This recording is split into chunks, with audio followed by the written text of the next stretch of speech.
Hey hello everyone, good morning and welcome back to my new blog. সবাই কেমন আছো? আমি বেশ ভালো আছি। তার উপর আজকে বৃষ্টি, ঠান্ডা ঠান্ডা ওয়েদার, সঙ্গে বইছে ঝড়। কালকে রাতে প্রচুর বেগে ঝড় হচ্ছিল, বাট সকালবেলায় মোটামুটি ঝড়টা হচ্ছে। আর আমার মা এই ঝড়ের মধ্যেও দেখো, ঝড় বৃষ্টির মধ্যেও মন্দির পরিষ্কার করতে ব্যস্ত। আমাকে বারণ করেছে, তোকে আসতে হবে না, আমরাই পরিষ্কার করে নেবো, তাই করে নিচ্ছি। যাই হোক, ওরা ওদের মতো কাজ করছে। আর ঝড়ও থেকে থেকে একটু জোরেই হচ্ছে, আবার কখনো হচ্ছে না, এরকমই। তো আমার এখন খুব একটা কাজ নেই, তাই যাই, যেই ড্রয়িংগুলো বাকি আছে ওগুলো কমপ্লিট করে নিই। ঝড় বৃষ্টির জন্য খুব একটা বাইরে বেরোতে পাইনি। আর এদিকে চলছে দেখো হাউ মাউ, এই দুষ্টুমি করছে, এই দুষ্টু। আমার মা দিদা বসে রয়েছে বাইরের ওয়েদারটা আগের থেকে এখন একটু ঠিক আছে। এই দেখো, হাওয়াটা থেকে থেকে দিচ্ছে খুব, না হলে বৃষ্টি আগে থেকে একটু কমেছে। ছেলে ডাকছে দেখো, গুবলু মামাকে ডাকছে, গুবলু মামা বলো। হ্যাঁ, স্নান হয়ে গেছে। এই ঠান্ডাতে বাইরে বেরিয়েছো কেন তুমি?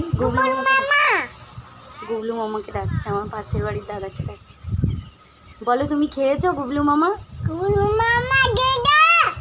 বলো আসো, বলো মাছ ধরবে।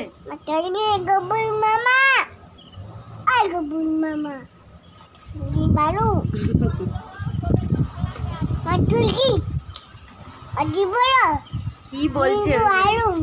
হালুম হালুম। এখন বাজে 5টা পুরো। আর এখন দেখো ওয়েদারটা মোটামুটি ঠিকঠাক আছে, মানে বৃষ্টি আর ঝড় কিছুই হচ্ছে না।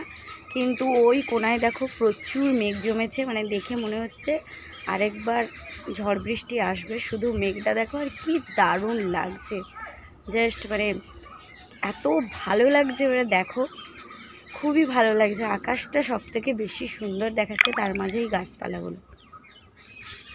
আর ছেলে গেছে দিদার সঙ্গে একটু ঘুরু ঘুরু করতে ওর মামিদের বাড়ি। আর আমি রিলস ভিডিও করছিলাম, তাই আমার চোখে কাজল টাজল রয়েছে, কোনো তোলা হয়নি। একটু বাইরের দিকে ঘুরছি, মা ঝাঁটা টাটাগুলো দিচ্ছে। কিছু ভালো লাগছে না, ঘরের মধ্যে থেকে থেকে ভালো লাগছে না। তারপরে কালকের ওই ঘটনার পর থেকে না মনটা যেন কেমন হয়ে গেছে, সত্যি কিছু ভালো লাগছে না। চলো যাই হোক, ছেলেকে একটু এগিয়ে দেখে আসি কি করছে। দিদার সঙ্গে গেছে, ওরও ভালো লাগছে না, ঘরের মধ্যে একা একা বোরিং হচ্ছে এত বৃষ্টিতে। চলো এখন যাই ছেলের কাছে, দেখি কি করছে না করছে। এখানে এসে দেখি সবাই এখানে দাঁড়িয়ে দাঁড়িয়ে গল্প করছে, কারণ কালকে একটা ঘটনা হয়েছে। ঘটনা বলতে আমাদের যে বাবার মন্দির রয়েছে, শিব মন্দিরের ওপরে একটা বট গাছ ছিল, অনেক পুরানো, শেকড়টা হয়তো হালকা হয়ে গেছিলো, তাই গাছটা উপড়ে একেবারে মন্দিরের ওপরেই পড়েছে। বিশেষ সেরকম কোনো ক্ষতি হয়নি, তবে বাবার মন্দিরের সামনের দিকে একটু অংশ ভেঙে গেছে। ঠাকুরের কোনো ক্ষতি হয়েছে কিনা সেটা জানি না, তবে গেলেই জানা যাবে।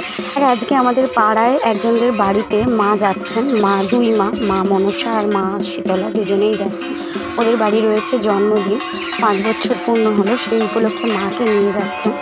আর আমাদেরও কালকে নেমন্তন্ন রয়েছে, তো তাই সবাই মিলে এখানে ঠাকুর দেখছি দাঁড়িয়ে দাঁড়িয়ে। তারপরে একটু পরে যাব ওই বাবার মন্দিরের কি অবস্থা একটু দেখতে, কি হয়েছে না হয়েছে সেটা দেখব। সবাই গেছিলো, দেখে চলে এসছে। তো আমরা যাবো করে যাওয়া হচ্ছিল না সকাল থেকে, তাই ভাবলাম এখন যাবো। আর ওই দেখো আমার ছেলেও আসছে, আমার ছেলে গেছিলো ওই ঠাকুর নিতে, মানে মাকে আনতে। তো আমার দিদার ছেলে গেছিলো, আমার ছেলে দেখো আমাকে যেন চেনেই না, আমার পাশ দিয়ে চলে যাচ্ছে। তো তারপরে ওরা ওটা দিয়ে ঘুরে এলে তারপরে আবার যাব বাবার মন্দিরে। এই যে এখন ছেলেকে নিয়েছে বড় বৌদি, আমরা এখন যাচ্ছি মন্দিরে, বাবার মন্দিরে দেখতে যে ওখানে কি হয়েছে, মূল ঘটনাটা কি, ওটাই দেখার জন্য যাচ্ছে। আর এদিকে আমার 2 ভাইজি ছিল আজকে ব্যায়ামের ক্লাস, তো ওদের ব্যায়াম ট্যায়াম করা হয়ে গেছে। ওরাও বলছে আমরাও যাব, ভাই যাচ্ছে যখন আমরাও যাব, তাই আমরা যাচ্ছি। আমরা অনেকেই যাচ্ছি, আমার এই যে দিদা যাচ্ছে, আমার ভুটি দিদা যাচ্ছে, বড় বৌদি, আমার পাড়ার এক দিদির ছেলে, আমরা সবাই মিলেই যাচ্ছি। তোমার পিঠে সিঁদুরের দাগ কেন?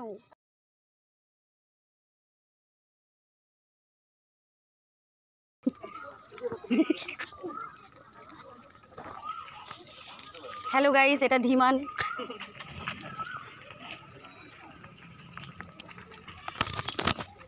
ও দাদা তুমি কি গাছ তুলতে এসেছিলে না দেখতে? গাছটা দেখছিলাম আমি, তারপর তোরা আসবি ভেবে আমি আচ্ছা আচ্ছা, তাহলে আমি তুলে ফেলবো। ও মা, এই দেখো কি অবস্থা, পুরো গাছটা উপড়ে পড়ে গেছে। আর বাবার মন্দিরের সামনের দিকের অংশটা একটু ভেঙে গেছে। প্রচুর কিন্তু লোকজন আসছে দেখতে, যেহেতু বাবার মন্দিরের সামনেই ঘটনাটা, মানে মন্দিরের ওপরেই ঘটনাটা ঘটেছে, তাই দেখতে এসেছে। তবে শিব পার্বতী কোনোরকম কোনো ক্ষতি হয়নি, একদম অক্ষত রয়েছে।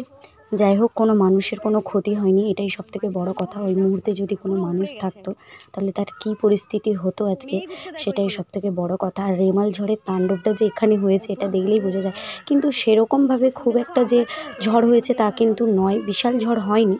ওই আমফান, আইলা বা টর্নেডোর মতো মোটামুটি হালকার উপর দিয়ে গেছে। শেকড়টা একটু হালকা ছিল সবাই বলছে, তাই উপড়ে পড়ে গেছে। একটু ক্ষতি হয়েছে অল্প।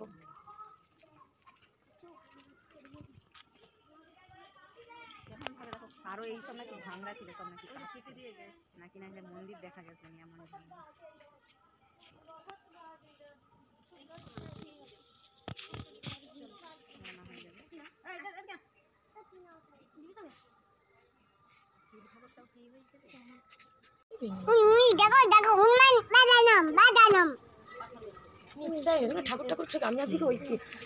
হ্যাঁ আমিও শুনছিলাম, দাদু বললো না শিব দুর্গা, ও দিদা দাদু বলছিল না শিব দুর্গাটা সাইডটা ভেঙে গেছে।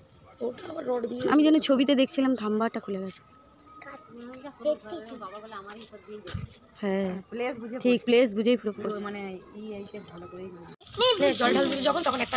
হ্যাঁ সত্যি কথা, একটাই কমে। ও পাবন দা ভালো আছো? ভালো আছো? আমরা এখন চলে এসেছি বৌদিদের বাড়ি। বৌদিরা এখানে রান্না করছিল, তারপর আমার ছেলে বলল ম্যাগি খাবে, আর ভাইজিরাও ম্যাগি খাবে, তাই বৌদিরা এখন ম্যাগি বানাবে। আর আবার ছেলেকে দেখো ফ্রিজের মধ্যে একেবারে ঢুকে যাচ্ছে, মামি চকলেট চাই চকলেট চাই।